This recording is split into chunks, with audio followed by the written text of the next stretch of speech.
Good afternoon everyone. I am Marisol Maynamali ng PF2B at ngayon ay aking represent na pag-uusapan natin ang aking topic. Pero bago yun, gusto ko muna alamin natin o gusto kong sagutin nyo kung ano ang nakikita nyo dito. Ano sa tingin nyo ang pinaprovide ng pictures na dalawang picture na ito pag pinagsama? Tama. Ito po ay brain. BRA, BRA plus in is equals to brain. Malalaman niyo po kung bakit yan po ay aking pinalalabas. Ngayon po, ito naman po. Ano po sa tingin ninyo ang meron dito sa mga picture na ito? May nakasmile, may galit at may takot. Tama po. Yan po ay emotions. So, iba't ibang emotions. Ano po? Palakpakan mo natin na isa. Tama po ang inyong mga sagot. Ang aking pong topic ay neurobiological basis of psychology. Ako po ulit si Aiza Anguila-Badi ng PF2B. Ang neurobiological po ay hinati ko sa dalawa para ipakita lang kung ano nila. Neurobiological refers to the scientific study of nervous system. Then psychology is the scientific study of the mind and behavior. So lahat po yan ay pag-aaralan natin sa topic ko ito. Ano po sa tingin nyo ito? High blood pressure. So yan po yung mga nararanasan natin kapag po tayo nagagalit. O kaya naman po ay meron tayong mga hindi magandang pakiramdam, especially pag mainit. Nag-iiba yung ating pakiramdam. Ano po? Yan, pag nakikita nyo yung mga kaaway nyo, ano nararamdaman nyo? High blood pressure. Tama po. Pero yun yung sakit na. Ito naman po. So, kung hindi nyo napapansin, ito po ay namumula yung isngin. So, yan yung nakikita natin kapag nandiyan na si crush. Pag tinutokso tayo, namumula tayo. Ano po? Ito naman po kaya sa tingin ninyo. Yan. Tama po. Masakit po ang ngipin. So, ibig sabihin po, nagkakaroon tayo ng voluntary sa ating pagkasmak ng ngipin. Ano yung nahawakan yung una? Siyempre hindi noo. Siyempre ngipin. Ano po? Pag mayroon ka nararamdaman. Minsan nararamdaman nyo to kahit wala nga itong sila. Kapag nakainom kayo ng malamig na tubig, minsan nangingilo kayo. Ano pa? Kasunghawa kayo sa ganito sa pismo nyo. Minsan bandaan nyo. Yan. Yan po lahat ng yun ay meron pong connected sa aking itatakay o aking ipapalawin sa inyo. Pero unahin ko po muna ang the neuron. Ang neuron po, ito yung itsura. Ito yung structure. Nakikita niyo yung parts niya. Dendrite, soma, axon, stem cell, at nerve ending, myelin sheath, nucleus po. So ito yung maliit. Ano po, hindi ito ganito talaga kalaki. At ito pong, the neurons pong ito, ay nasa loob ng ating utak. So ano nga ba ang neurons sa tinukoy ko kanina, nasa picture kanina? Neurons are the information processing unit of the brain responsible for sending, receiving, and transmitting electrochemical signal throughout the body. So yun po yung nasa brain natin, siya po yung nagkakandak po ng pagpaprocess po ng mga nagre-receive ng mga nararamdaman, pagka-transmit po papunta sa utak natin para masabi ko anong nararamdaman natin. Kung masaya ba tayo, kung tayo rin nasasaktan, o kung ano man nangyayari sa ating katawan. Minsan nga, di ba, ang kahit naapakan na kay paa, pero ang bilis natin itaas yung paa natin kahit hindi pa ganun kasakit. Dahil yun po ay ating function na ating utak kung paano iiwas yung paa natin. O kunwari naman po, kapag nakahawa kayo ng mainit, ano yung unang reaction nyo? Siyempre, hindi nyo pa rin, bibitawan nyo na kagad yung bagay na yun kasi nga nainitan kayo. Pero bakit? Diba? Nasa kamay lang yun sa dulo. Pero nagre-react agad yung utak natin para iwasan natin agad yung bagay na mainit. The neuron contains a soma, cell body, which extended the axon or nerve fiber, conducting electrical impulses away from the soma. And dendrites, three-legged structure that receives signal from other neurons. Ito po yung nakikita nyo parang mga galaway. Ano po? Yung roots parang mga ganito. Then, myelin sheath is an insulating layer that forms around the axon and allow nerve impulses to transmit more rapidly along the axon. Yan. Neurotransmitter substances and their function. Meron po tayong dopamine. Ito po yung mga sa pleasure,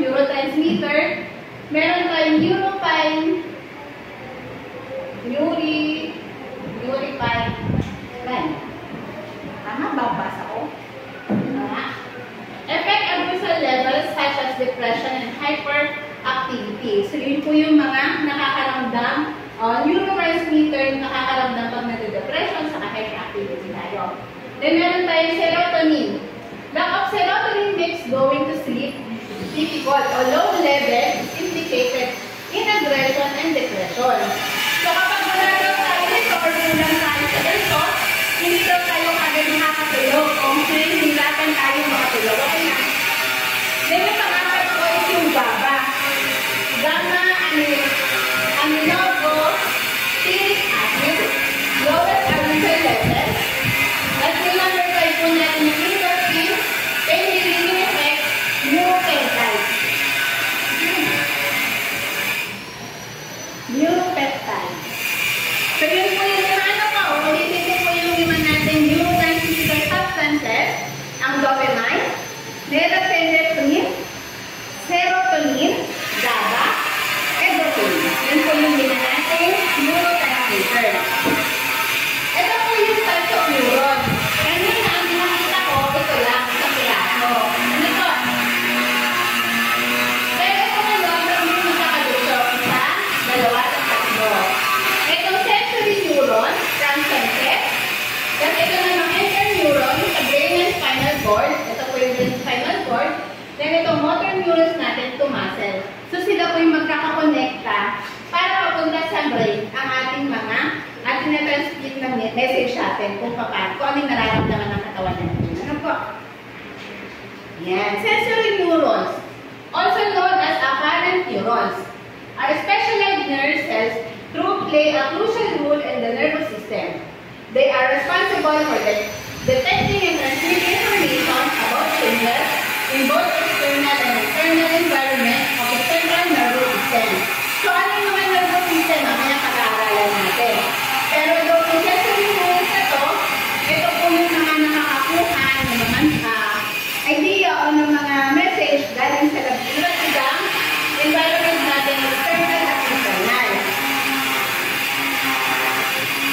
Interneuron act as a middleman. Ito po yung nasa gitna. Ano po? Pabalik ko sa picture. Ito po yan. From here, diba dito po, nag-transmit sa kanya. Ito yung kanyang dalaman. Papunta dito. Ayan, middleman, interneuron.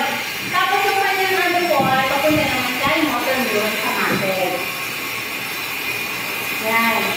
It's a middleman between the afferent and sensory neurons, which receive signal from the peripheral nervous system, and afferent or motor neurons, which transmit signal from the brain, also connect to other interneurons, allowing them to communicate with one another. Interneurons contain nodes within neural circuitry in the brain and help regulate neuronal activity by releasing the neurotransmitter GABA, which inhibits the firing of other neurons. Doon naman tayo sa pangatlo, yung motor neuron transmit signal to muscle. Di ba? Nakita niyo na. Nakapag-transmit na sa kanya, siya naman na magka-transmit sa muscle natin. Yung nararamdaman natin. Or, gland to control their function output. Yan po yung kapag nakahawak kayo na mainit, itinatransmit papunta sa brain, tapos sa brain papunta naman kay muscle. Ibitawan nyo na yung mainit. Ano po? Yan. Meron tayong nerve impulsive transmission. Kung mapapansin nyo, meron siyang sa gitna. Nerve impulse, ito papunta dito. Papunta yan dito. Sa axon terminal, neurotransmitter receptor. Meron nagre-receive po talaga. So, parang dito sa atin, sa message natin dito sa taong pinag-usapan, from akin, meron akong middleman yung cellphone, tapos itatransmit kung saan naman pupunta yung message ko. Ganun din po sa atin. Systematic transmission po. Ano po, may gitna natin. Awaw. Ayan. Pag-aralan natin, the nervous system, kasi yung neurons na naman po nasa brain po. Pero syempre, bago natin yung pag-aralan yun, kailangan natin akuhin ang nervous system natin. The main parts of the nervous system are central nervous system at peripheral nervous system. So, dalawa yan po. Ano po? Ang nervous system, ang naka-under po sa kanya ay ang ating brain. Kasama din po dyan ang spinal cord. Samantalang sa second part naman po ng nervous system, kasama po dyan ang sensory nerve at ang motor nerves. Makikita niyo po yung mga nerves, ayan, yung parang mga ugat-ugat sa katawan. Yan po yung mga nerves. Kung mapapansin nyo hanggang paa, kaya lahat ng nararamdaman natin mula ulo hanggang paa ay ramdam talaga at napaprocess ng ating brain. Dahil po sila ay connected to everyone. Yung mga nerves connected to spinal cord, pupunta kayo po. Ano po? Yan. Nervous system. Kasama pa rin po ng feature. Same pa rin naman po. Nervous system is the central nervous system. Peripheral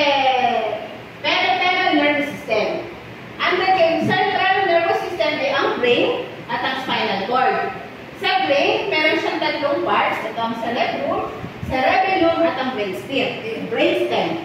Then, dito naman po kay peripheral nervous system, may somatic nervous system. Under po nito si cranial nerves at saka si spinal nerves. Meron din tayong automatic nervous system, sympathetic at parasympathetic. Ano po, hinati-hati ko na po, ginawa ko siya na ganito para mas makita niyo po kung saan sila naka-under.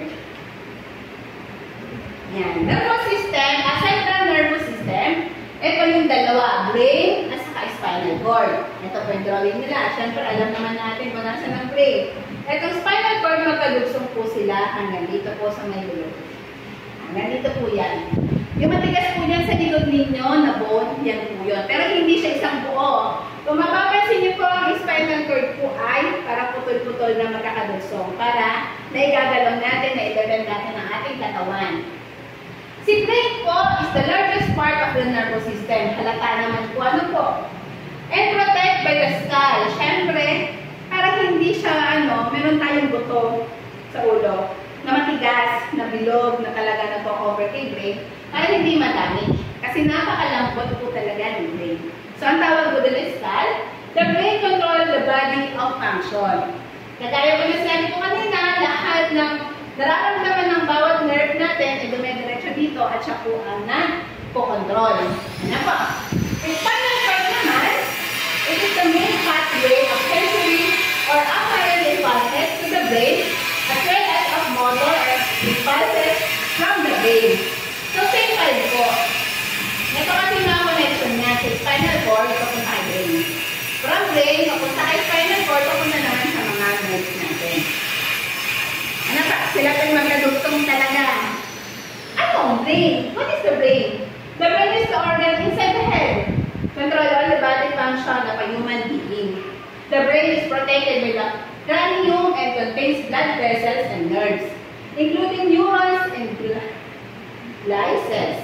The brain is composed of cerebellum, the largest part of the brain, and cerebellum. It coordinates the muscle movement, and brainstem. It connects the cerebellum and cerebellum in the spinal cord. Mamaya makikita natin yan. Ituturo ko kung saan man dito yung mga parts nila. The brain is the most important organ in the human body because it controls an action and reaction, allow us to think and feel, and enable us to have memories. So, mahalaga po talaga si brain sa maraming function. Pero, maniniwala po ako na lahat ng parte ng katawan natin ay mahalaga. Siya lang talaga ang nakokontrol sa mga yun. Ano po? Ito po si brain. Ito po si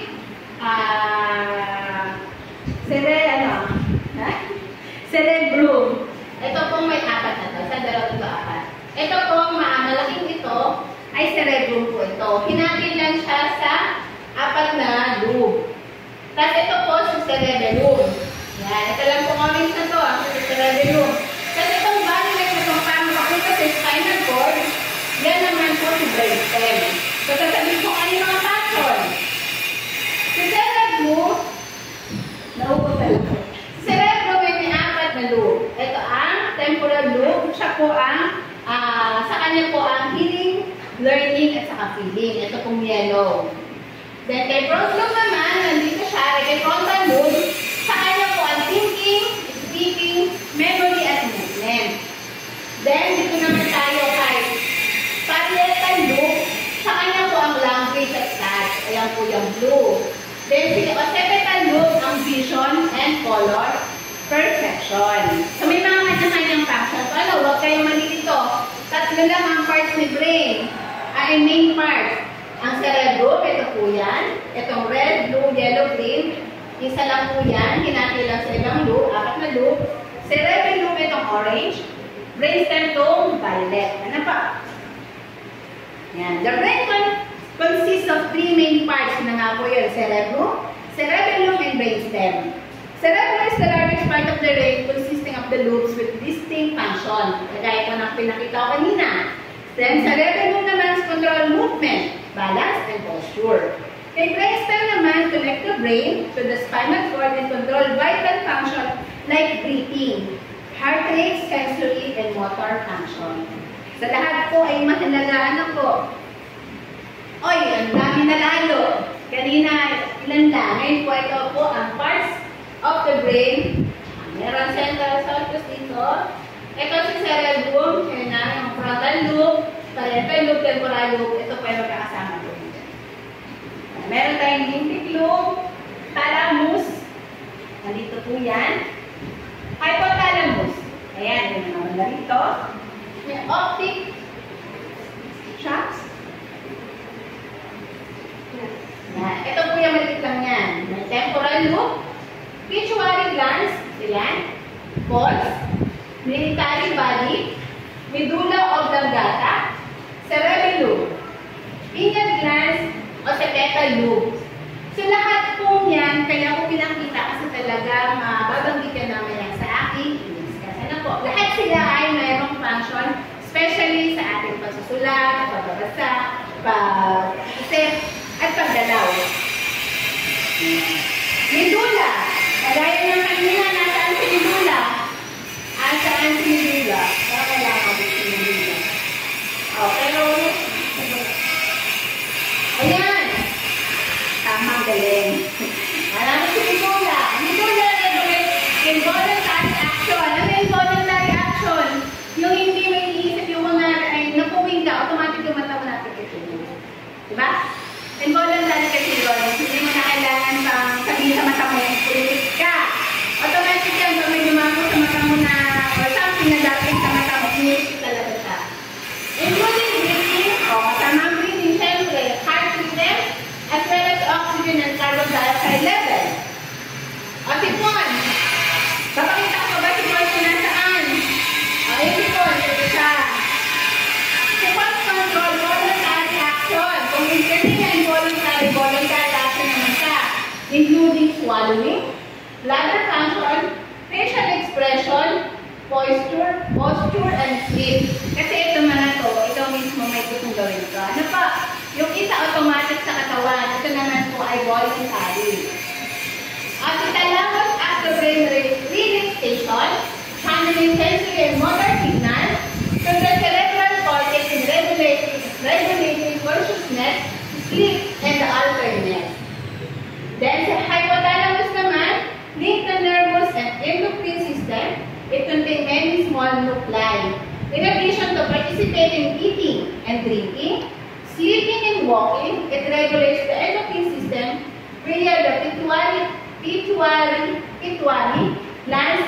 It maintains the body's homeostasis, regulating hunger, thirst, response to pain, level of pleasure, sexual satisfaction, anger, and aggressive behavior. Siya may gawa nito lahat. Hypothalamus. Hanapin natin sa hypothalamus. Nasaan siya? Yun. Ito siya.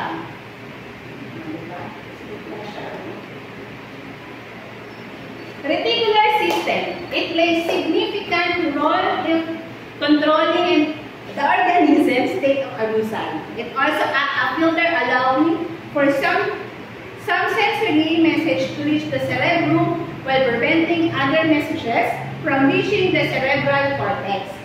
Meron din tayong limbic system. It appears to exert additional control over some of the instinctive behavior. Meron din tayong hippocampus. It plays a crucial role in memory. Memory yan. Meron tayong amygdala. Amygdala, located at the base of temporal lobe. Amygdala. Temporal lobe.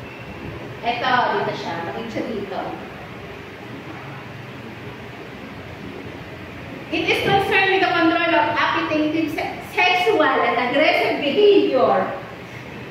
It is also concerned with emotional and memories. So, nanitig kayo, nakita yung sexual.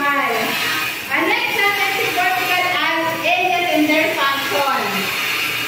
The motor area located in frontal lobe, it controls voluntary movement of the body in the contralateral manner as movement of the right side of the body are controlled by the left motor area, while movement of the left side of the body are controlled by the right motor area. So, right and left. Right? Sa left. Sabi niya dito, kapag nag-control daw ng left motor area, right side body. Yan. Ito na po control. Ito yung namin sa ito na po control. Bakit naman ito na po control? Ano ba? Dahil si motor area. Somatosensory area is also called somesthetic area, located in the parietal lobe of both cerebral hemispheres. Sensory signals include touch, pressure, pain, thermal sense, and sensory body movement are both to this conclusion for perception. Most of the sensory fibers relating to the somesthetic area cross the opposite side of the central nervous system. Central nervous system po itong CNS. Ano ba? Example nito, if you place your right hand in a basin of warm water, the neutral impulsive signals generated are transmitted to the somatosensory area of your left cerebral hemisphere. Kung daw ang kanan mo, nilubog mo sa warm, dati naman daw ang magana. Ano po, hindi itong banda dito sa kabila. Ito ang ginamit mo, ito naman po ang magana ng kabila. Ano po? Pag ito naman, syempre, gusto nyo pantay. Pag ito naman kung ginamit niya, syempre ito naman ang gumagana. Okay po? Primary visual area. This area is located in the occipital lobe of both cerebral hemispheres, also called the striate cortex. It receives visual signal. Ano bang visual? Mga nakikita. From the thalamus, the primary visual area is the cortical structure responsible for basic visual sensation. Such sensations include seeing color, seeing lines or something straight, and seeing something rough or smooth. So, papunta tayo sa visual na po. And then, meron tayong primary auditory area. Auditory means po sa patiling natin. Ano po? Our lies in the temporal lobes of the brain. It received auditory signals from the thalamus for basic auditory sensation. Again, meron tayo itong auditory sa about heating. Ano po? This area is bilaterally represented just like other senses, which means that it is found in both hemispheres. Sa tayo matay, dalawa yung pag-dinsiyang yun ba? Nag-a-apply siya sa dalawa. Natin hemisphere. Association area of the brain are regions of the cerebral cortex that play a crucial role in the integration and processing information from various sensory modalities. They do not have a specific sensor or motor function, but are essential for higher cognitive process, such as memory, learning, thinking, and decision-making. This area receives inputs from multiple sources, allowing for complex function that connect sensory and motor information. Bakit? Kasi may iba't ibang pakiramdam tayo. Mata, ang dinig, sa pakiramdam, at saka yung mga nakikita natin. Yun yung minsan na gumagawa sa atin ng memory. At yun, dumadaan sa iba't ibang nerves natin. Yun na po, na pumupunta lahat sa ating brain. Then, ito po si Apasya. Sleep from lack of sleep. Makikita niyo to, ito po ay na brain natin. May makikita kayo dito parang something na red. This is the result of lesion in central cortical association areas, thereby distributing the production and comprehension of speech. In the right-handed individual, lesions are found in the left cerebral hemisphere. Sa mga right-handed daw, makikita sa left side ng kanilang cerebral hemisphere ng kanilang vision. Ano po? So, meron tayo ibang tao na right-handed, iba naman left-handed. So, So, hindi siya mag-right din sa kabila. Lagi pong kabila. Apathy may result from different causes, including most prominent stroke, head trauma. Within 1995, siya po yung nasulat niyan. It may manifest itself in childhood or during adult. Minsan, ito yung may ano sa akin, kasi di ba pag may baby ka, ang malikit yung baby mo minsan na uunto na yun. Minsan pinag-check up talaga natin kasi nga takot tayo na baka may namuko or something. Pero sometimes daw talaga, may nagsasabi ng doktor na parang nagiging, pag yung mga batang madalas na nauuntog, nagkakaroon na hindi mabilis makapagsalita. Minsan kasi syempre malambot lang naman ang ulo ng mga bata natin. Ano po? Yun yung sabi lang sa akin ng doktor pagka nagpapacheck up ako ng bata. It may manifest itself in childhood or during adult years. The term developmental aphasia has been widely used to describe afflicted with neurological damage. It came from the research of Hartman, Egan, Watts, and Drew, 1990. Association area are very much involved in the higher mental function, such as perceiving, remembering, thinking, planning, and producing or comprehending language. Diba? Punta naman tayo sa asymmetries of the brain. Asymmetries of the brain, projection areas of the brain such as motor area, somatosensory area, and center for the perception of color, sound, odor, and flavor are found in both cerebral hemisphere, but close scrutiny of the brain reveals certain asymmetries. Yon. So may hati. Kung mapapansin niyo sa picture na to. Dito daw sa kaliwa kanan. Sa banda dito, ang madalas na gumagana dito is yung arts, happiness, imagination, music, love, peace, creativity, freedom, intuition. Halos yung mga nararamdaman natin, tapos yung mga idealist. Diba yung mga idealist, yung mga ano yun. Then sa kabila naman, yung logic, control, analytica, number din. Reasoning, science, reality, strategy. So yun talagang meron ko sa scientific, meron ko pruweba dito sa kabilang sila. Ito naman is more on parang idealist niya kung ano yung mga nag-isip niya. Love, may gano'n, makaramdam, peace, creativity, freedom. Left cerebral hemisphere is always larger than the right hemisphere. O hindi sila pantay. Mas malaki daw talaga ang left cerebral hemisphere than the right hemisphere. Thus, generally, it's generally considered dominant hemisphere containing numerous short interconnecting fibers. So, ang dominant natin is left cerebral. Ano po? Kasi mas malaki siya. Right hemisphere naman, which is non-dominant hemisphere containing various long neural fiber that from synaptic connection and widely separates area of the brain. When the dominant or major hemisphere of right-handed people is left cerebral hemisphere.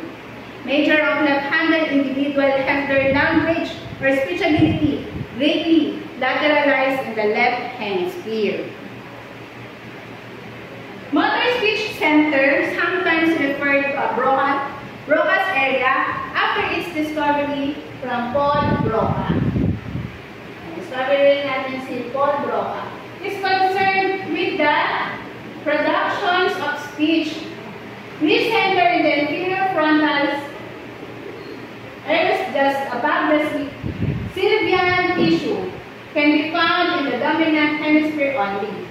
The areas involved in the comprehensions of language, writing, and understanding writing are usually found at the dominant cerebral hemisphere. If the person suffers stroke, he is more likely to manifest speech impairment when the damaged area is on the left cerebral hemisphere. Yung mga na-stroke na doon ang damage is nahihirapan magsalita.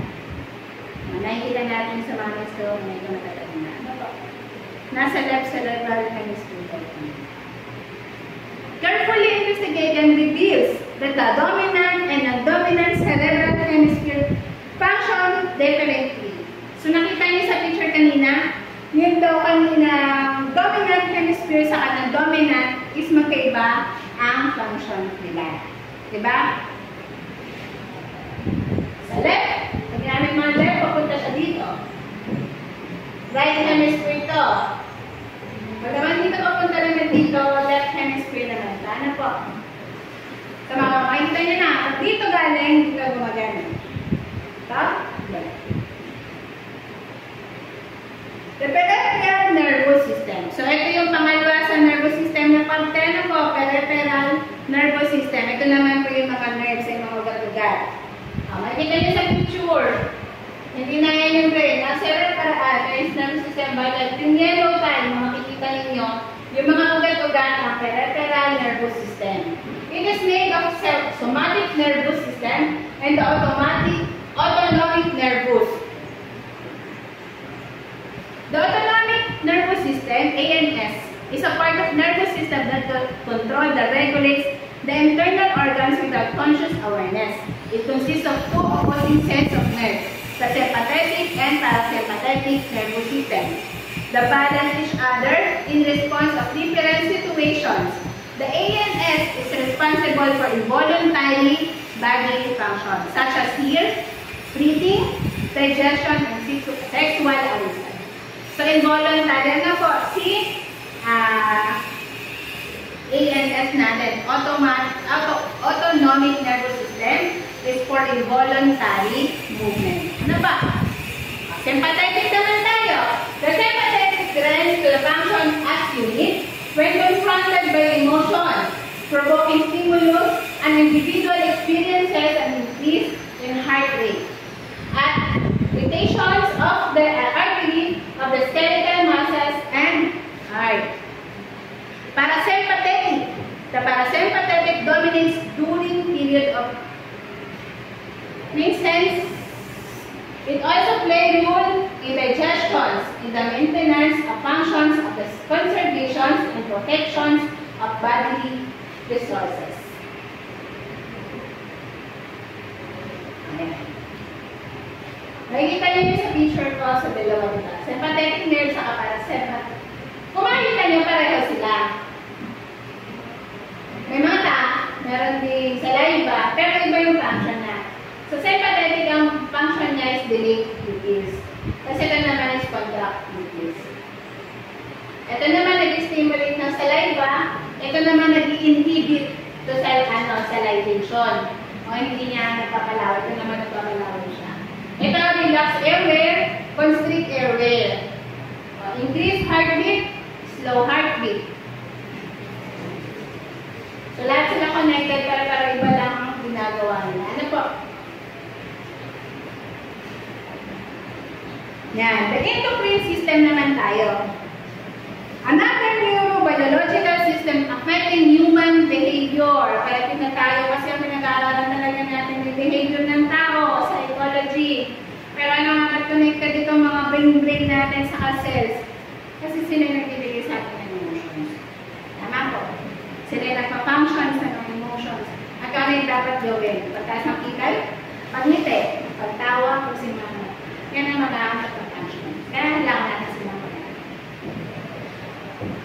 The endocrine system. The system is made up of ductless gland that create hormones. Ayan, sino maraming hormones dyan? Madaling umiyak, madaling magalit. Ayan. Gawaya ng mga hormones daw directly into the bloodstream.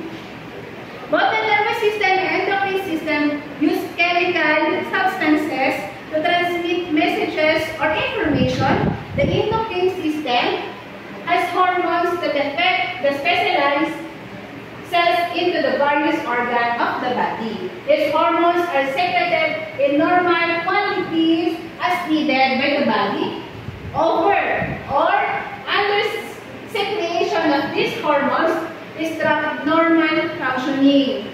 So, hindi nagiging normal. Alam nyo na, pag tumataas ang hormones at bumababa ang hormones, alam nyo na. Buhitan na ako sunod. Pag hindi dragon at kung ano-ano pa. Mainit ang ulo. Ayan na sila. Kasi nga daw po, yun ay nagpa-function sa napupunta sa iba't ibang pamamagitan. Kaya pag hindi pantay ang hormones, minsan may nandalagas pang buko dahil sa hormones. Hormones imbalance. Yan. Ang daming katawan. So, endocrine system natin, meron tayong pituitary glands. Influence growth, reproductions, and metabolism. Nandito siya. Nandito brain. Nandito. Hypothalamus regulates temperature, hunger, and thirst. Wow. Pineal gland produces melanin, which help regulate sleep cycle. Thymus produces to support the immune system. Then thyroid natin, metabolism and growth. Parathyroid glands, dito rin siya, helps regulate calcium and phosphorus. Adrenal glands produce hormones that help regulate BP, metabolism, stress response. Bakit mo sa kidney? Ano kidney talaga? Yan, may ovaries produce estrogen and progesterone. Testes produce testosterone. Sa lalaki to. Ito sa babae, ito sa lalaki. Na, pancreas maintain blood sugar level. And, basta na yung sigdanis. So, andyan na no, iba't ibang part, iba-iba rin hormones, endocrine system. Genetic influences of behavior. So, sabi nga nila, saan ba ang hormones natin? Genetic. In the process of growth and development, heredity and environment interact with each other. The behavior genetic is particularly interested in the degree to which mental ability, temperament, emotional ability, and other psychological characteristics are transmitted from parent to offspring. So, napapasa from magulang sa kanilang offspring o anak. From your parent to your age of total of 46 chromosomes, 23 from your father, and 23 from your mother. Atin naman ano po. Meron tayong 46 chromosomes natin from nanay sa tatay. The last chromosomal phase determines your sex. XX for female, XY naman po pag male. Within each chromosomes are numerous individual hereditary units called genes. Sa genes na tayo. Genes is the actual carrier of genetic information, which is chromosomes exist in pairs. It is segment of mononuclear acid or DNA. Each human chromosomes contain numerous genes, which explain why it is unlikely that two human beings would have exactly the same hereditary features. A gene is either dominant or recessive. So ito yung genes na wala parang fingerprint ito. Hindi pwede magkaroon ng dalawang tao. Lagi iba-iba ang genes natin. Yan. Dominant trait sa recessive trait. Ito yung mga namamana na po. Dominant trait is the inherited characteristic that appears in the offspring. It is key to contribute or parent to a dominant allele. Example, dark hair. Tatay mo dark hair, nanay mo dark hair. Anong lalabas sa'yo? Diba usual dark hair? Mana-mamana. Pag minsan tinitingnan yung mga bata natin. Ano po? Punta na natin sa mga sa tao. Pag yung aso ninyo, merong asong itim at saka asong puti. Na ganun sila nagkaroon ng baby. Diba? Yung sa lalabas talaga, asong puti, asong itim na rin sa may halo. Ano po?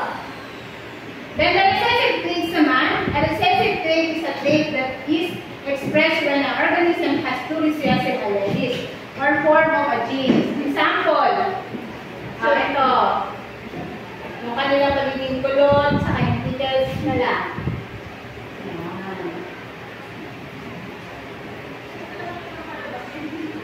The genetic makeup of the behavior, some disorder, ito rin pwede dito yung ano pa yung mga pwede dito? Yung mga dimples, yeah, lip Ito yung ating dito. Kulay ng mata. Ayan, wala mamana. Nakababa. Magkaroon tayo sa genetic makeup of behavior.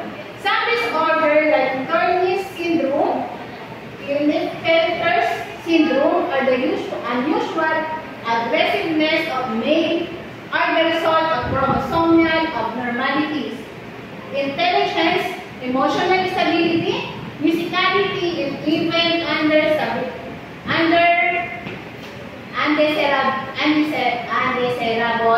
behavior, such as aggressiveness or alcoholism. Bulol na ako. Alcoholism are the traits likely to be observed in family. However, family are not only linked genetically. They live in the same environment. The questions: do genetic determinants or environmental conditions play the key role? Sometimes kasi, di ba, minsan naisipan natin yung pag-behavior ang pinag-usap. Kasi pag mukha, automatic, mana-mana lang yan. Kung ano yung tsura ng tatay at nanay, kulay ng buhok, balat, halos minana lang genetically. Pero kapag ang pinag-usapan behavior, meron ng dalawang pinag-usapan dyan. Meron tayong yung genetic nga, na mana. Ang nanay niya mabait, ang tatay niya rin mabait. Minsan namamana din yung bait. Pero, may iba daw na nag-iiba depende sa environment or sa condition ng kanilang environment. Yan. Bakit napunta tayo sa environment pala? Meron. Sa conditional biography na environment. Bakit naman merong nanay at tatay mabait? Pero afterward, yung anak nila napapasok sa isang school na puro basagulero. Tapos yung anak nila naging basagulero. Minsan kasi, inaagapin nila kung na nasa paligid. Minsan naman, yung nanay tatay niya, hindi makain. Pero napapunta siya sa environment na mahilig kumain. So, na-taste siya, nagustuhan niya. Nag-iiba. Pero, karamihan pa rin sa traits ng genes ng isang tao is namamana.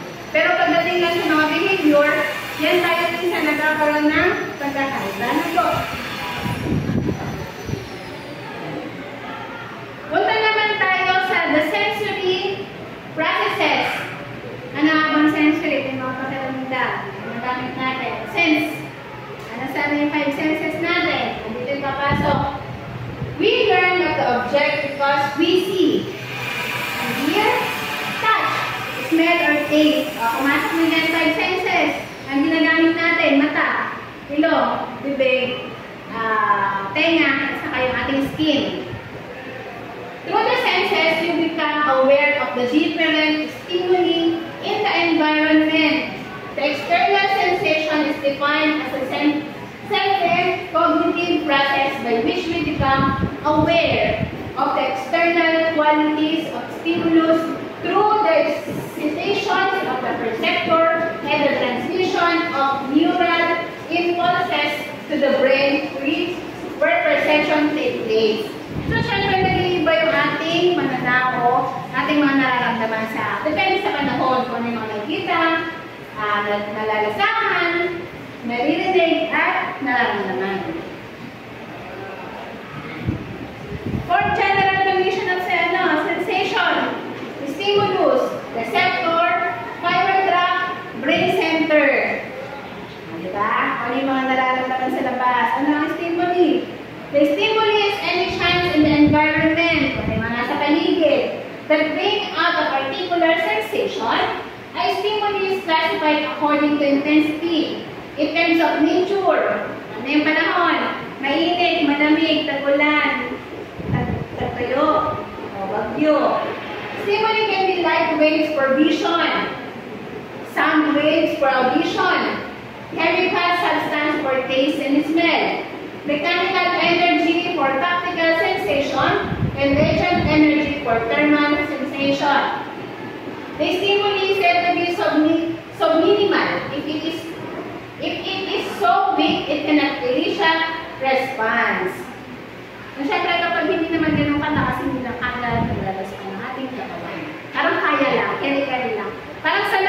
ba? Hindi naman kagad tayo nilalamig ng todo kagad pag hindi naman ganun ka-strong yung lamig. Ano po?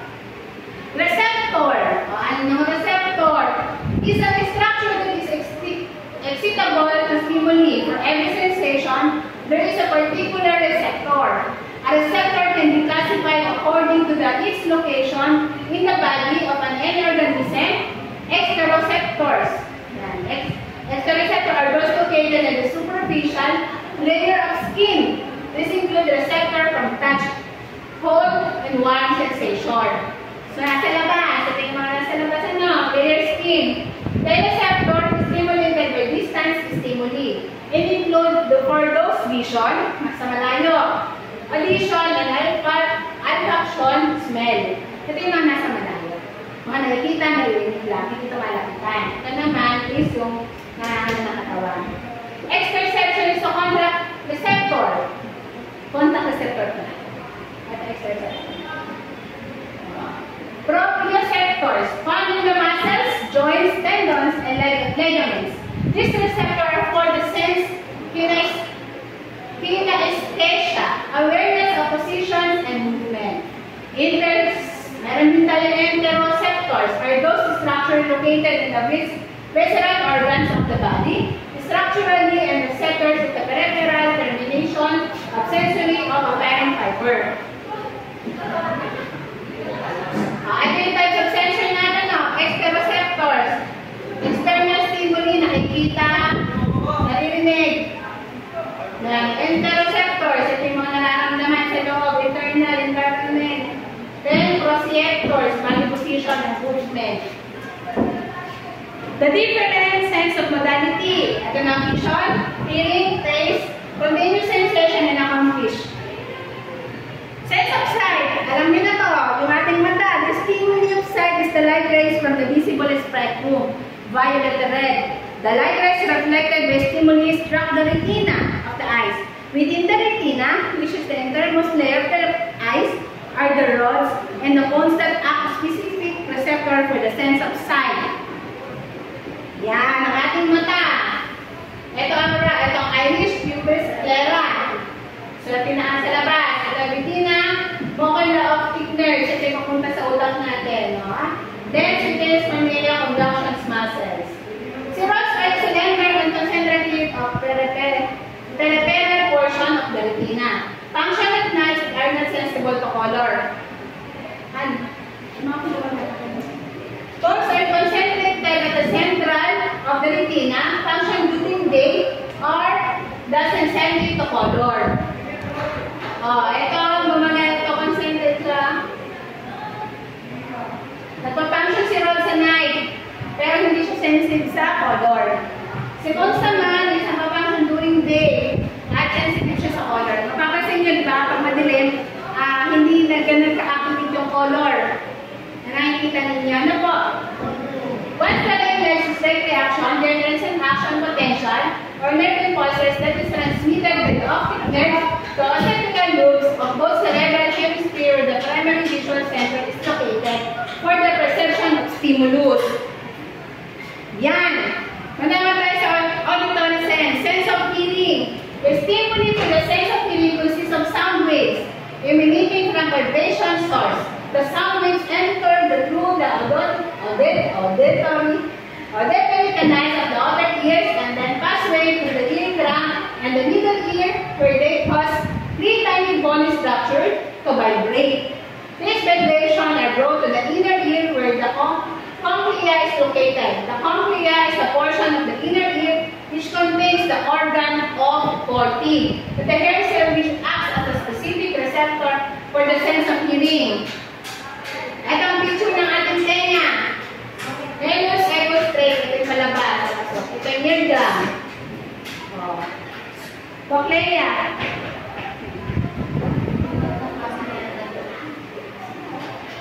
Okay, dun po muna taas, anak. Tuloy ko na lang, paano po? Okay, continuous natin yung tungkol sa ating ears, sa sense of hearing natin. Once the hair cells in the cochlea are stimulated by the sound wave,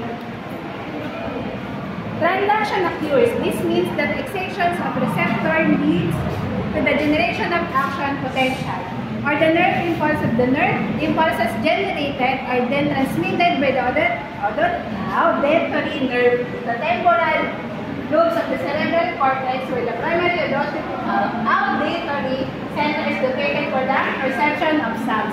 So lahat naman ito from this area, sa labas ng tenga natin, papasok, hanggang papunta dito sa cochlea, and then papunta sa nerve to ng utak natin para ma-determine natin na mayroong sound wave o mayroong tunog tayong naririnig. Ano po?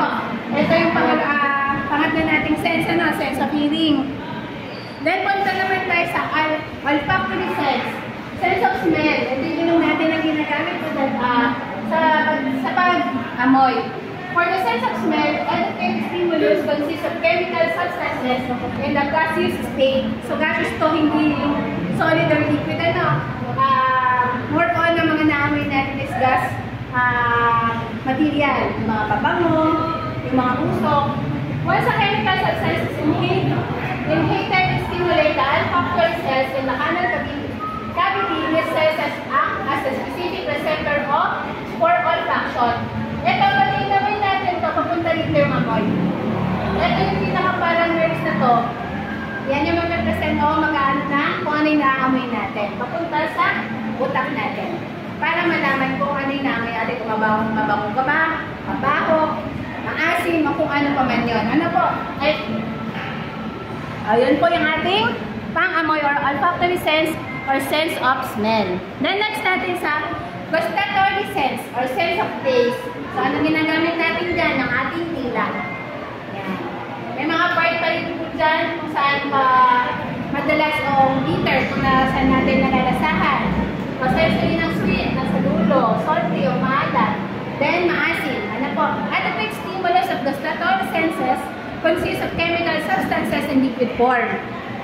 Liquid form na po siya. The liquid space of the food stimulated the taste buds all over the tongue. As the taste buds were stimulated, neural impulses were generated and transmitted by the facial nerve and the glossopharyngeal nerve to the gustatory center in the cerebral cortex for the perception of flavor. So, siyempre kapag kinain natin na isang bagay, niliyan natin, nag-liquidize po yun, gawa na saliva. So, makaramdaman nila kung ano yung lasa ng pagkain natin, kinakain papunta sa ating utak. So, nalalaman natin matamis ba, maalat, maasim, at ang iba pang lasa. Ano po? Then, punta tayo sa cutaneous senses of somatosensation. Touch, pressure, pain, cold, warm sensation. Mechanical energy was applied on your skin, which serve as adequate stimulus. When mechanical is light, touch sensation is light. But if the mechanical energy applies heavy, it produces a sensation of pressure. Siyempre, kung paano ngayon nawakan. Kung ganito lang naman, light lang naman, so yun lang din yung nararamdaman na kami natin. Pero pag kinut natin yan, nasa-sense yan ang balat natin kung may pressure ba. Ano po? Mesenteric corpuscles is a process receptor for any light touch. O, ito po yung gumagana sa mga light touch. Meron din tayo pasingan corpuscles, the receptor of any pressure sensation. Sorry po. Corpuscles, the receptor for cold sensation. Then meron tayo ruffinian ending for warm sensation. Yan. And then meron tayong periatrical endings for heavy regions of the body. Upon the sending nerve fibers transmit the neural impulses, the somatosensory area of the cerebral cortex for the perception of cutaneous sensation. So, mapapansin po ninyo, lahat po ng senses natin ay gumagana o dumadaan sa nerves natin, papunta syempre sa brain para malaman natin kung anong sensation na gumagana. Ano po?